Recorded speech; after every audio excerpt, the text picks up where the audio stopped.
नमस्कार दोस्तों। तो गाइस बहुत ज़्यादा एंटिसिपेटेड Q2 के नंबर्स आ चुके हैं ग्लैंड फार्मा के। नंबर्स कैसे रहे हैं, एक चीज़ याद रखिएगा नंबर से पहले कि जो रिजल्ट है, जो आप कह सकते हैं स्टॉक है, वो आज काफ़ी शानदार तेज़ी के साथ बंद हुआ। यानी मन ये आप कह सकते हैं निवेशकों को रुझान ये मिला है कि शायद रिजल्ट बहुत ज़्यादा अच्छे आने वाले हैं। ठीक है, बट आपके दिमाग में दो चीज़ें होनी चाहिए। स्टॉक पिछले काफ़ी समय से कंसोलिडेशन फेज में है, नो डाउट निचले स्तरों से कोई तेज़ी तो अच्छी खासी आई है, लेकिन अब स्टॉक एक बड़े स्तरों पे आकर के अपने आप को थमता हुआ दिखाई दे रहा है दोस्तों। तो इस बार के रिजल्ट मेक इट और ब्रेक इट हो सकते हैं। अगर जो एक आप कह सकते हैं तेज़ी पिछले क्वार्टर के रिजल्ट में देखने को मिली है, अगर उसके विपरीत कोई बहुत बड़ी अगर फॉल आती है तो वो एक बहुत डेंजर साइन होगा। तो ऐसा है कि नहीं, सीधा लेके चलता हूँ रिजल्ट की तरफ। देखिए, जो नंबर्स हैं आपकी स्क्रीन में दिख रहे होंगे वो मिलियंस में हैं दोस्तों। कितने में हैं? मिलियंस में नंबर दिखाई दे रहे हैं। ठीक है, अब चलते हैं एक एक करके, और प्रिंटिंग बहुत अच्छी है। सबसे पहले है रेवेन्यू फ्रॉम ऑपरेशंस, कितना है? 1373 करोड़, जो एक साल पहले ना दोस्तों 1044 करोड़ थी। यानी year on year purely operational front में आपके बिजनेस में 30% के आसपास का जंप आया है, which is phenomenal. Other income देखेंगे आप तो ये आया है 53 करोड़ रुपीस, जो एक साल पहले 65 करोड़ था, एक क्वार्टर पहले 37 करोड़ था, और ये आप कह सकते हैं 108 करोड़ रुपए था क्वार्टर ऑन क्वार्टर। और जब हम इन सबको जोड़ लेंगे ना दोस्तों, तो टोटल इनकम निकल के आएगी 1426 करोड़, जो एक साल पहले दोस्तों कितनी थी?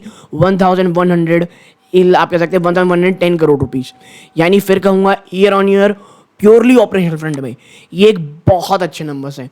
और मैं इस चीज़ को लेकर के आप कह सकते हैं कॉन्फिडेंट हूँ कि भाई जो एक आप कह सकते हैं ग्लैंड फार्मा को लेकर के एक टैबो बना हुआ था, लोग बहुत ज़्यादा डरे हुए थे कि भाई बिजनेस कैसे आगे बढ़ेगा, कैसे होगा। तो उस फ्रंट पे तो कंपनी ने बहुत करारा जवाब दिया है, नंबर्स बहुत अच्छे रखे ऑन ऑपरेशनल फ्रंट। तो एक चीज़ क्लियर है दोस्तों, अगर वो निवेशक जो लॉन्ग टर्म के लिए इसमें जुड़े हुए थे, जो निचले स्तरों में लिए हैं स्टॉक को, उनको कोई ऐसी परेशानी हो अब मुझे नहीं दिखता। ठीक है, स्टॉक अगर देखते हैं एक्सपेंसेस के बाद भागे या गिरेगा, बट यहाँ से कोई ऐसी चीज़ें नहीं दिखती मुझे जो बहुत ज़्यादा डरावनी हो। ठीक है, अब चलते हैं नंबर्स की तरफ, एक्सपेंसेस की तरफ। सबसे पहले कॉस्ट ऑफ मटेरियल देखेंगे, 517 करोड़ आया है, जो एक साल पहले 504 करोड़ था। कोई ऐसी चीज़ें नहीं हो गई हैं जो अल्ट्रा एक्सपेंसिव हो गई हूँ। ठीक है, याद रखिएगा आपका धंधा भी 30% बढ़ा है, उस हिसाब से देखेंगे तो कोई मटेरियल में एक्सपेंसिव नहीं दिखेगा। Purchase of stock in trade देखेंगे गुड में, तो ये 6 करोड़ के रहे हैं, जो एक साल पहले 3.7 करोड़ थे, एक क्वार्टर पहले 3.7 करोड़ थे। आप इन्वेंट्रीज देखेंगे तो इस बार 2.4 करोड़ रुपए 2.491, जिसे आप लगभग 2.5 करोड़ कह सकते हैं, पॉजिटिव इन्वेंट्री रही है, जो एक साल पहले 11 करोड़ की पॉजिटिव इन्वेंट्री थी, और एक क्वार्टर पहले 16 करोड़ रुपए की पॉजिटिव इन्वेंट्री थी। तो ये भी कोई बहुत ज़्यादा नहीं है। अब बात कर लेते हैं किस चीज़ की? पावर और फ्यूल की। आप कह सकते हैं 5.82 करोड़ रुपीस रहा है, जो एक साल पहले 32 करोड़ था, एक क्वार्टर पहले 49.7 करोड़, ऑलमोस्ट 50 करोड़। अब बात कर लेते हैं मुझे जो सबसे ज़्यादा डर है इनके एम्प्लॉयमेंट एक्सपेंस की, कैसे रहे हैं। आपको याद होगा यूरोप में भी इन्होंने खरीदारी की है एक कंपनी की। एम्प्लॉयमेंट एक्सपेंस कितना है? 304 करोड़ रुपए, जो एक साल पहले मात्र 101 करोड़ था। यहाँ पे एक जंप नहीं, बहुत बड़ी जंप है दोस्तों ये। ठीक है, अब बात कर लेते हैं फाइनेंस एक्सपेंसेस की। 1.7 करोड़ जंप हो गए 6 करोड़ हो गए हैं। बात करते हैं अदर एक्सपेंसेस की, 164 करोड़, एक साल पहले ये मात्र 94 करोड़ था। तो 94 करोड़ से 164 करोड़ एम्प्लॉयमेंट एक्सपेंस में सीधा सीधा आप देखेंगे तो 30% जम है। और ये दोनों चीज़ इतनी ज़्यादा एक्सपेंसिव हो जाती हैं दोस्तों कि आप देखेंगे कि आपका जो टोटल एक्सपेंस है ना, इन सबको जोड़ लें कितना निकल के आता है? ये आता है 1136 करोड़, जो एक साल पहले मात्र 785 करोड़ था, एक क्वार्टर पहले 984 करोड़ रुपीस था। तो ओवरऑल जब हम देखते हैं आपके प्रॉफिट बिफोर टैक्स में वो चीज़ झलकती है, और जहां 30% आपको प्रॉफिट ऑपरेशनल फ्रंट पे जंप देखने को मिल रहा था, वो घट करके मात्र 289.8 करोड़ हो जाता है।